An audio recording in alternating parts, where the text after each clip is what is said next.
I've got this one unlisted. We'll see if anybody chimes in here, but this is my first day back on ketosis. What I'm doing differently. So right now, currently I'm walking. Nothing new there. That is a go-to. I want to get the diet working for me.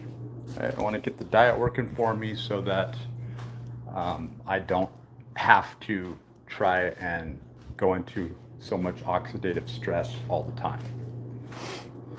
But I do want to walk. I just don't want to have to walk 8 to 12 miles with very little results. And I think I finally found out the key element that's been keeping me back. And I think it's the key to side boob fat and really shifting the hormone disadvantage to one's advantage. And that is that I'm going to be cutting way back on my protein this month. In fact, the 3 pounds that I have left here of protein powder mixed with collagen protein, I'm going to be staving off that for the entire month. So amino acids spike insulin levels. And the key to everything that you want to do, whether it's just, sports performance, sports conditioning, or just trying to, effectively lose body fat and do some anti-aging, insulin is at the root, particularly insulin growth factors that we talk about a lot. But, and I don't necessarily talk about that on this channel so much as I do on my other channels, where I'm just kind of like, I don't really want to belabor people with humdrum trivial talk here. This is only pertinent information that ends up on this channel, right? Even though it seems like there's a few things that are like, why would he record that? I'm kind of recording my state of mind. It's a larger, broader macro scale of time that RogueBeastWarrior is focusing on. And when there are some hot topics and some good video footage, I'm trying to put together a green screen right now. I have already started back on TRX, but I got to this place where I'm just exhausted, no energy. So looking at all the nutrients that are missing in my diet and why I'm having such a hard time getting back into gear. And I think I finally found the culprit. So what I'm doing is I'm boosting everything up that I was low in with beef liver. I've ordered way more beef liver than I can probably eat in an entire month. In fact, it'll probably last me at least 6 to 8 weeks. I'll probably have to order a little more butter, but I'm focusing in on nutrients and fat. And I'm trying to keep the fat ratio way higher and keep the ketone bodies pumping. So today is my first day back on a very heavily focused ketone rich dietary plan. I've got 180 eggs, 360 flats of eggs. I've got up to a much lesser degree but higher quality beef that I'll be eating far less of and cooking it in with butter and oil, right? And I'm even going to be spiking my drinks, like my tea that I drink. I'll be using heavy cream and even butter for that. I'm going to be focusing very heavily on ketones, on building up the ketone bodies. And there's more information down below on how the effect of a ketone-based, ketone-rich diet. Like right now I'm walking, so I'm prompting the ketone effect, right? But I'm really just burning through the glycogen. And I think that walking is like the best way to do that, to ease into it without anything radical. And then of course, once you start eating, so the other thing that I'm doing is I've got something that worked for me very effectively, and I kind of had forgotten about this, was chicken drumsticks. Very cheap, with the skins. So I want to get that fat in. I want to get that natural fat. So I ordered a shit ton of those. I don't even have a place to put them all, right? And so between eggs, beef liver, and chicken with the skins on, right? Drumsticks. I found a very cheap way of boosting up and getting in all the nutrients that I could possibly, rich sources of omega-3, copper, right? I mean, we're talking CQ10, zinc, that you find in the eggs, and then high copper profile in with the, so we probably want to eat those at slightly separate times, right? You always want to eat more zinc-rich, nutrient-packed foods opposite of high copper content foods, which invariably has, the beef liver, high transferrin level, high iron level, right? The beef and the cows. And so right now I'm just priming myself into ketosis. And predominantly eating less eggs each time. Instead of 4 to 6 eggs at a time, I'm backing off the number. So we're getting, I'm probably, at the end of the day, my goal is to half the amount of protein that I typically take in. And I'm a really high protein eater typically. But I noticed that's what it is. The high amino acid spike is creating an insulin spike and then keeping me just humming around in ketosis without fully going in. So gluconeogenesis is really battling me. Down the road, I will prefer, once I lose the fat in these pocketed areas, I will use that as a mechanism to flip in and out of, you're not just going directly out of ketosis every single time. Like if you just have some high protein foods, your body will prefer, it's a driven process going into G&G, right? So something I found out the other day is that when you're low in glucose and your body recognizes this, right? That you can still have glycogen stores in your muscle, right? And switch over to predominantly gluconeogenesis. So it's really driven by insulin spikes. And you want to begin to think 100%. The pancreas is leading the way, right? But even more so, the ketone bodies are leading the way. And there's so much confusion out there right now. So I don't know how far I've walked so far. And I don't really care what other people are doing. I know the effects of being on major anabolics, PEDs, and having been natural for many, many years and never having touched that and reached all the goals that I could ever possibly imagine by doing that without ever considering going into ketosis. I mean, I was going into ketosis without really focusing on it or realizing it, but it was always running parallel with a more G&G driven dietary focus, which is very difficult. And there was a breakdown process. There was a point where I just couldn't keep going. And I knew I needed to know more. So that's why I post so much dietary and scientific data up on this channel, on this station. It's so that nobody falls into these traps of thinking that a high sugar diet is ever going to be something that's good for you, right? It never has been and it never will be. The body acts and reacts quite differently to dextrose, fructose, sucralose, monosaccharides when people are using PEDs, right? And you're going for that pump, right?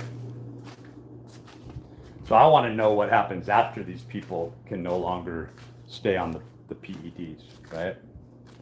I want to know what happens when they can't be on them and how they're going to rectify and remedy the situation with what they're left with, right? Which is a critical process where there's a rapid aging, a lack of motivation, right? Dwindling bone density, a fucked up hormone balance. I want to know how people feel when they get into that state of mind in their mid to late 50s. So we're doing things as cheaply as possible. We're biohacking on a shoestring. The nutrients that I'm pumping in are always based around orthomolecular nutrition, right? And in this sense, it's the traditional orthomolecular nutrition where I'm going to be taking in large amounts of vitamin C, which I could run into some issues there, right? I may want to tone back on the vitamin C. That is, it's going to be pumping up my, in an inadvertent sort of way, it's going to be pumping up my transferrin levels, right? My blood iron levels. So having, eating regularly for a couple of weeks, I know that I'm going to run into some issues with high vitamin C intake. Because right now, I've got a lot of vision issues. I know that I haven't been getting vitamin A in many years. I also know that my copper levels have been low, right? And so I think it was a good preparatory state or stage to really boost up the vitamin C. But I think what I'm ultimately going to be doing this month is maybe cutting back to 2 grams or 2,000 milligrams a day of vitamin C, and then just playing with it, right? See if bumping it up to 3,000, 4,000 milligrams is going to cause any issues while I'm eating beef liver every single day. Beef liver is the main priority food this month, as well as fat. It's getting in enough fat around the clock, lowering my protein intake, right? And upping the nutrient-rich foods that I'm taking in. So we've got plenty of butter. I did a video on that just to show the amount of butter that I have, but I might even buy more. I might have butter delivered coming up here, because I think I'm going to be going through it pretty quickly. I'm going to be trying to eat butter all through the day, pretty much with everything, and olive oil and butter. We bought a replacement for the salt. Got our salt replacement, and we really aren't needing anything else. Like typically when I know that I have eggs, I know I'm covered. But the cool thing is discovering the beef liver profile and really looking at that and going, holy shit. So I'm excited about discovering all the attributes and the benefits, right, of consistent consumption every day with beef liver. And I realize there's a toxicity aspect to it. There's always a warning placed with it. But if I am really training and really pumping it out, right, and getting all the nutrients that I need, I'm going to have to watch my multivitamin and see if I even need them, right? Because I'll be redundantly taking in lower quality forms of nutrients for no reason, right? I may be bumping up my magnesium level a little bit. I do have a magnesium supplement. It's not the best, but I've got it. I got it and I've got some creatine as well. So it should be a very interesting month. And then the CQ10 boost, without having to buy that in supplement form and getting that through the beef liver, will be a huge advantage.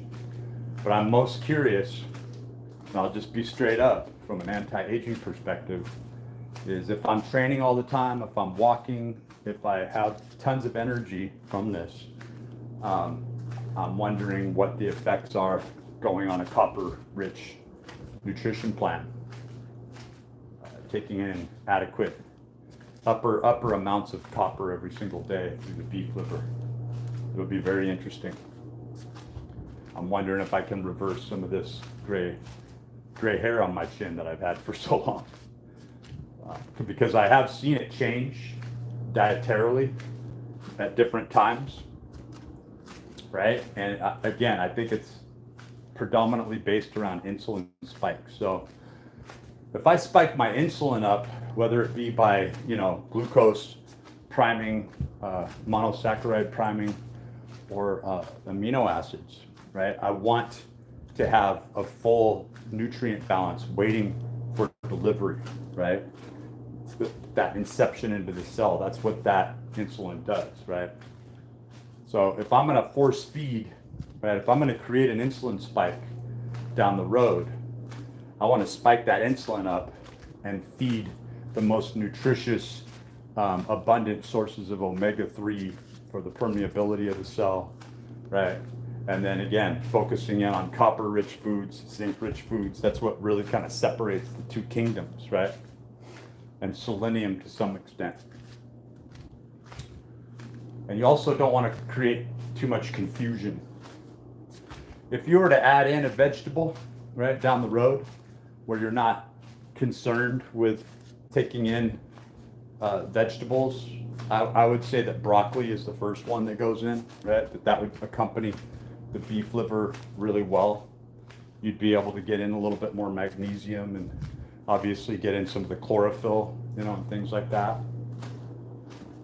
And that is probably the most important aspect to eating more leafy greens, right? And then obviously you're not going to need to take in vitamin A rich while you're taking in the high beef liver content. And possibly when the weight's really balanced, focusing more on citrus type fruits and so forth, right? Where definitely more tomatoes, right? Fresh organic tomatoes, but oranges, mangoes, pineapples, things like that. Getting nutrients and then super dosing with vitamin C to get up above the base levels, right? But just trying to get in different forms of vitamin C. I enjoyed taking in super dosing with C the other day, and then opening up 2 packets of emergency. I felt like that just a little difference between priming and the other nutrients that were balanced in with the emergency was a nice compliment, right? And I ended up backing off of the, I'm also going to be playing with phenylalanine a little bit with some diet, probably some diet root beer, or diet Coke, just to pump up my aromatic amino acid, my excitatory response in a cheap sort of way, right? And to just use that every now and then as an energy booster, particularly when I'm exposing myself to the sun, which I'm still trying to work toward, early morning sun exposure.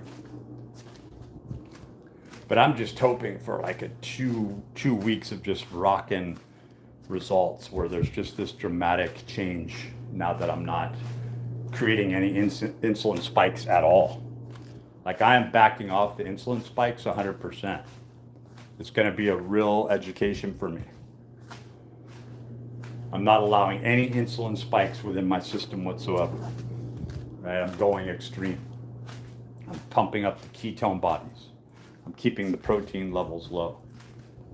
I'm not eating 3 or 4 or 5 beef patties at a time.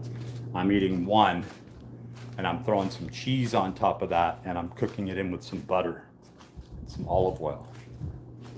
And when I eat eggs, I'll be eating 2 and 3 eggs at a time, right? And cooking it in butter and olive oil and coconut oil.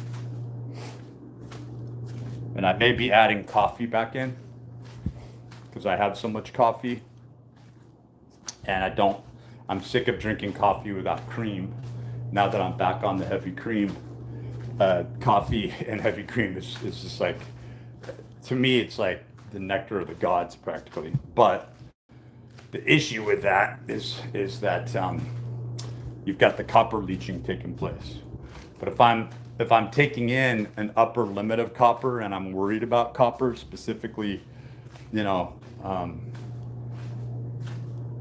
like over toxifying myself with copper and vitamin A are the main, as well as irons are the main issues with high beef liver consumption.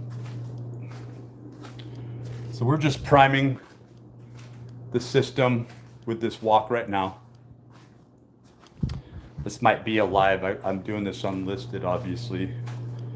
Nobody's tuned in, and I'll be making this more public and available down the road after I've been on this for a couple of weeks. I'm looking for results, right? I'm looking for results, serious results, and I think I finally figured out how to do that.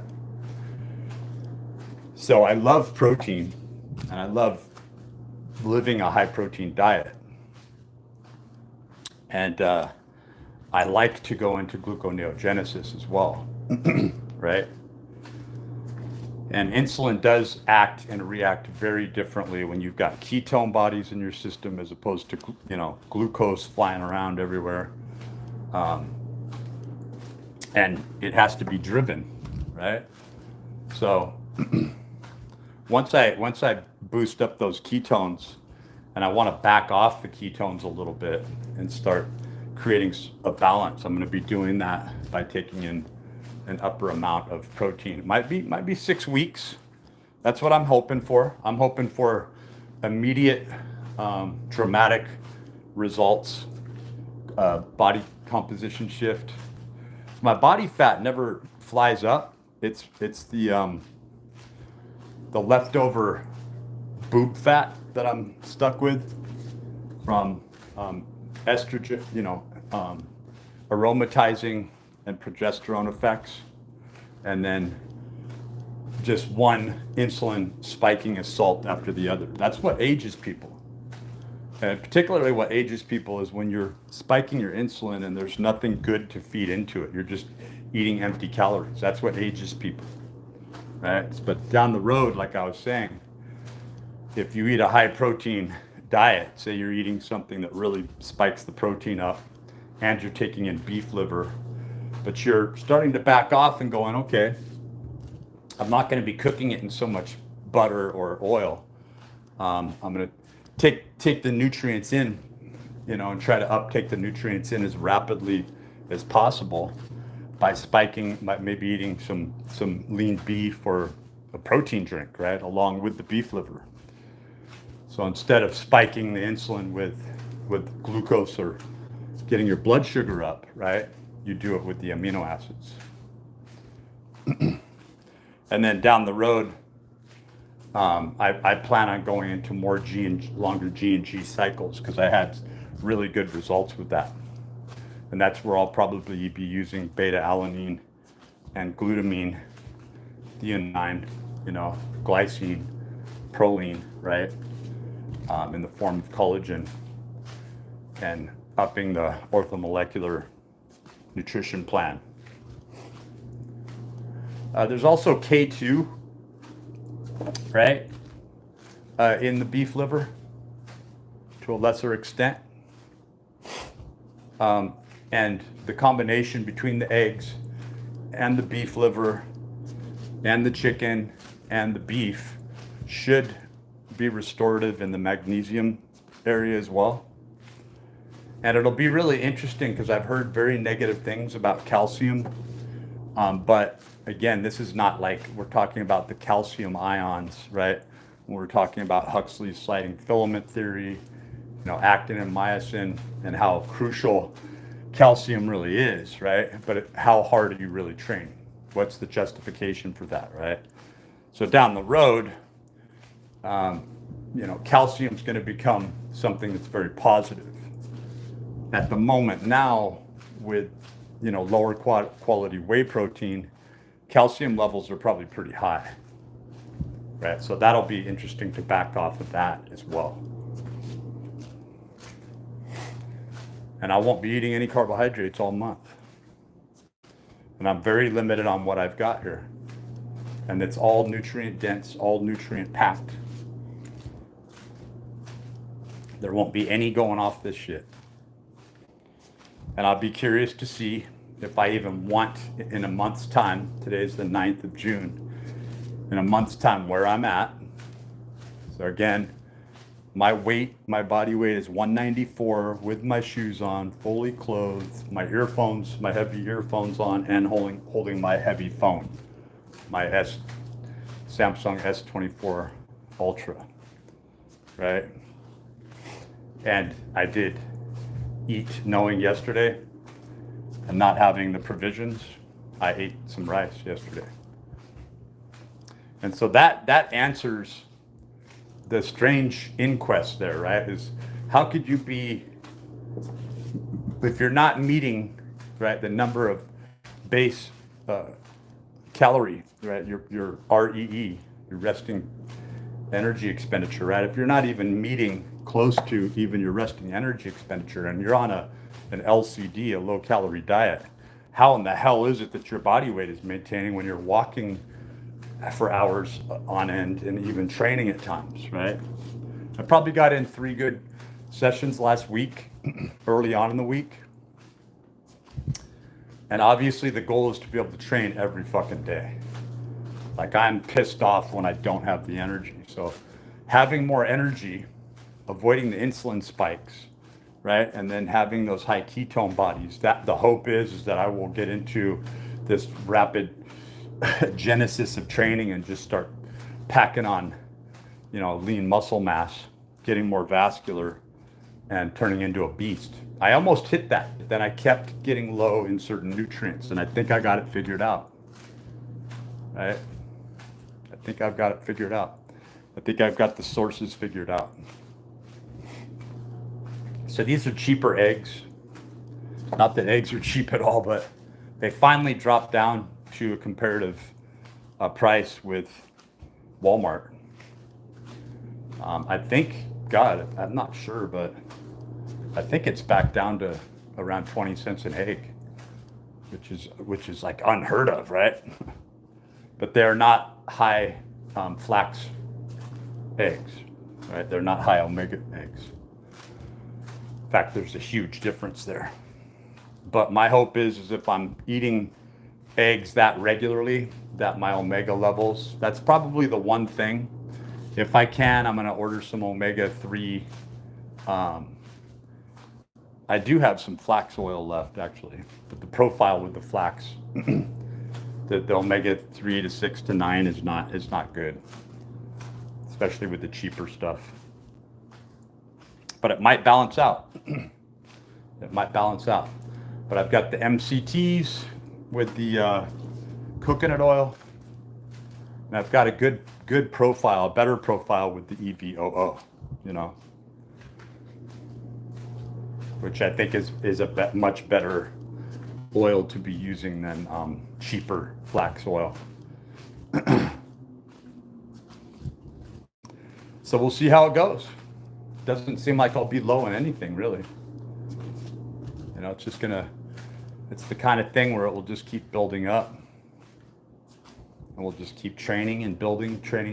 That's the idea, So I think that the lower calorie level and the thermic effect is going to be in full swing. I think without any insulin spikes whatsoever, right? And keeping tabs on that for an entire month, right? I think just within the next few days, my body's going to be, the brain supposedly runs better on ketones, right? That the brain really, like it's often thought that, you're going to need carbohydrates, you're going to need glucose to be able to think clearly. But you derive a completely different metabolic activation when you're on, just massive ketone bodies. So I'm really looking forward to amping that up and thinking really clearly. And then down the road, experimenting specifically with amino acids like I used to do back in the day, particularly more aromatic and excitatory neurotransmitters, such as phenylalanine, you know. That's one that always just like got me boom, you know. So I'm going to be adding in, the worst thing that I'll be doing is adding in some caffeine-free diet beverages, such as Coke, Pepsi, or I don't know. I haven't looked at the profile of the Dr. Pepper, root beer. I think they're all synonymously really close. And you know, I might be using that until I can afford to buy some phenylalanine, or I'll just buy the phenylalanine separately. It's typically pretty cheap, you know, and it's a great excitatory neurotransmitter. Makes you want to get out in the sun. The activation from the infrared and ultraviolet is intense. It really does assist all the other amino acids, like, you know, the precursors for dopamine and so forth, tyrosine, and then you've got the tryptophan, you know, that's also an aromatic amino acid, and it's kind of a conditional aromatic amino acid is the histidine, right? Or histamine, brings up the brain histamine levels. Creates a more reactive sort of process, an active-based process, right? So you're really controlling your sleep, your recovery, just prompted through those specific aromatic amino acids, right?